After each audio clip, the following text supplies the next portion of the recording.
কার্যক্রমগুলো করবে প্রবাসীদের জন্য সহজ শর্তে ঋণের ব্যবস্থা করার পাশাপাশি বিদেশ যাওয়ার খরচ কমিয়ে ১ লাখ টাকার মধ্যে আনা, দূতাবাসে প্রবাসীদের হয়রানি বন্ধ করা সহ ১৩ দফা দাবি তুলেছে প্রবাসীদের অধিকার রক্ষায় সদ্য প্রতিষ্ঠিত সংগঠন বাংলাদেশ প্রবাসী নেটওয়ার্ক। শনিবার জাতীয় প্রেসক্লাবে আয়োজিত এক সংবাদ সম্মেলনের মাধ্যমে আনুষ্ঠানিকভাবে যাত্রা শুরুর ঘোষণা দেয় বিপিএন।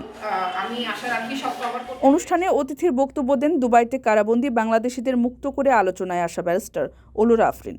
তিনি বলেন, মধ্যপ্রাচ্য সহ বিভিন্ন দেশে নানা কারণে প্রবাসীরা ভোগান্তির মধ্যে আছেন, এমনকি তাদের লাশ নিয়েও ব্যবসা করা হয়। বিদেশে কিন্তু লাশেরও ব্যবসা হয়, যেটা আমি জেনে খুব অবাক হয়েছি যে এই মানুষটা মারা গেছে, মারা যাওয়া মানুষটার ব্যবসা হয়। এগুলো তো আমরা শিখি ওখানে গিয়ে, যেটাও সম্ভব। তো আমরা তো এগুলো শিখে বড় হইনি, আমরা জেনে জেনে জেনে জেনে এগুলো শিখি। তো এই জায়গাগুলো কিন্তু খুবই ক্রুশিয়াল এবং খুবই তিক্ত হলো বাস্তব, যেগুলো কিন্তু ঘটছে।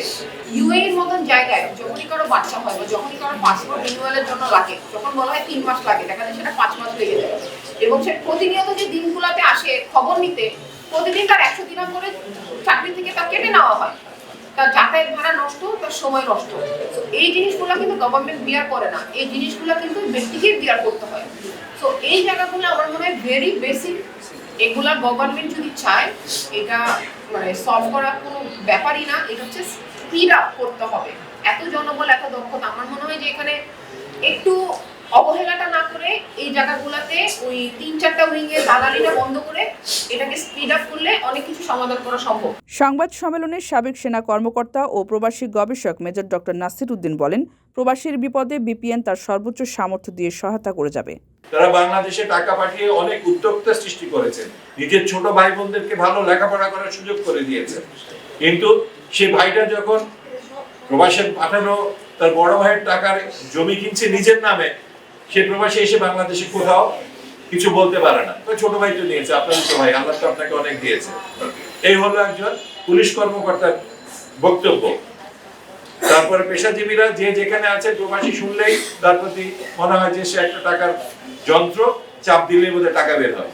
আমরা সেই কঠিন কাজটুকু করার দৃঢ় প্রত্যয় নিয়ে মাঠে নেমেছি।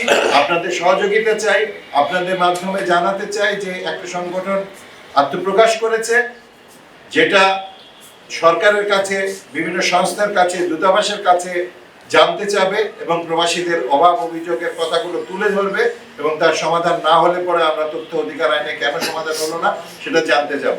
এদিন প্রবাসীদের কল্যাণে ১৩ দফা দাবি পাঠ করে শোনান প্রবাসী নেটওয়ার্কের আহ্বায়ক বাইজিদ আল হাসান। আমরা দেখি যে বাংলাদেশে একজন রোহিঙ্গাকে যতটুকু মূল্যায়ন করা হয়, আমরা যদি এইভাবে বলি যে আমাদের প্রবাসীদেরকে ওইভাবে মূল্যায়ন, একজন প্রবাসীও অতটুকু মূল্যায়িত হন, তাদেরকে সকল জায়গাতে মানে অবহেলিত বা লাঞ্ছিত করা হতো। কিন্তু এই নতুন বাংলাদেশে আমরা দেখলাম যে আসলে আমাদের বাংলাদেশের প্রবাসীদের ভূমিকা কত। একজন প্রবাসী 5 বছর 10 বছর দেশের বাইরে থাকলে সে বাংলাদেশে কিন্তু রাস্তাঘাট, ইভেন বাতাসটুকু পর্যন্ত সে ইউজ করছে। কিন্তু এই প্রবাসীকে আমরা কি দিচ্ছি? প্রবাসী আসার পরে তাকে আমরা কিছু দিচ্ছি না। এই প্রবাসী তার নিজের জীবন যৌবন সমস্ত সব কিছু দিয়ে যাচ্ছে দেশের জন্য, পরিবারের জন্য। অথচ এই প্রবাসীর মুখে হাসি ফোটানোর জন্য কিন্তু কেউ কাজ করছে না, সবাই প্রবাসীকে ইউজ করছে। যদি আমরা বলি যে একজন প্রবাসী যখন বাংলাদেশে ফিরেন, তখন এয়ারপোর্ট থেকে শুরু করে তার হয়রানি কিছু হয়। সে যখন বাইরে বের হন, যদি যাত্রাবাড়িতে আসেন বা গাবতলীতে যান, বড় বড় লাগেজ থাকলে তার জন্য ভাড়া বেড়ে যায়। কুলিরা তাদের হচ্ছে 20 টাকা থেকে 100 টাকার নিচে তখন তারা নেন না। অর্থাৎ এই প্রবাসী যেখানে যান না কেন সেখানে হচ্ছে মানে তাকে যতটুকু ব্যবহার করা যায় ওই ব্যবহারটুকু করতে চায়। বিদেশ যাওয়ার খরচ কমিয়ে 1 লাখ টাকার মধ্যে আনতে হবে। অনুষ্ঠানে প্রবাসী গিয়ে বিভিন্নভাবে প্রতারিত বেশ কয়েকজন ভুক্তভোগী নিজেদের অভিজ্ঞতা তুলে ধরেন।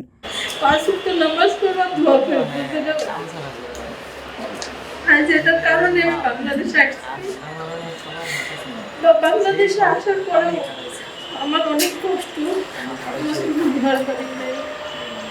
বাচ্চাদের নিয়ে আমি অনেক কষ্ট হয়, আমার অনেক কষ্ট দিয়েছি।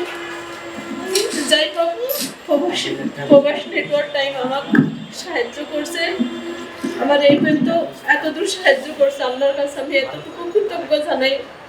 আল্লাহ এটার জন্য আরো যেন করে নেয়। আপনারা যে যাই দেখেন, এটারে সবাই দোয়া করেন, আল্লাহ যেন এটার জন্য অনেক উপরে নিয়ে যায়। আপনারা আমার বাচ্চার জন্য, আমার জন্য দোয়া করেন, আমি যেন 5 ওয়াক্ত নামাজ পড়ি, প্রবাস টাইম নেটওয়ার্কে যেন আমি দোয়া করতে পারি।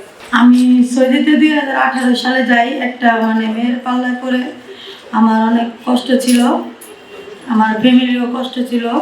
তো একটা মেয়ের মানে মাধ্যমে আর কি আমি সৌদিতে যাই।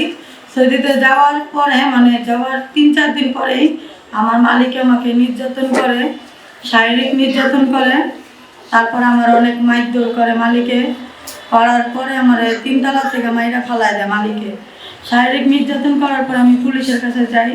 তখন পুলিশের কাছে যাওয়ার কারণে আমি অনেক বিপদে পড়ি। ওনারা আমার মাইরা 3 তলা থেকে ফালায় দেয়, আমার খাবার দিত না। ঋণ না থাকতো কখন আমি বাংলাদেশে আসতে পারতাম না, আমার বাবা মার কাছেও ফিরে আসতে পারতাম না, সন্তানদের কাছেও আসতে পারতাম না। আয়োজকরা জানান, প্রবাসী নেটওয়ার্ক অনানুষ্ঠানিক পর্যায়ে এতদিন কাজ করে আসছিল। এখন থেকে নতুন উদ্যমে এবং আরও সুসংগঠিত হয়ে কাজ করে যাবে। আশা করছি সবাই ভালো। কারো কাছে স্বপ্ন পূরণ, কারো আনন্দের উপলক্ষ, আবার কারো জীবন পাল্টে দেওয়ার মুহূর্ত, কখনো জীবন বাঁচাতে সর্বোচ্চ গতিতে উড়ে চলা, কারো আবেগের শেষ মুহূর্ত, আপনজনের শেষ বিদায়ে শামিল হওয়া। এমন সব ইচ্ছে পূরণে সর্বনিম্ন ভাড়ায় দ্রুতগতির বাহন প্রবাসীর হেলিকপ্টার। আপনার প্রয়োজনে যোগাযোগ করুন আমাদের হটলাইনে।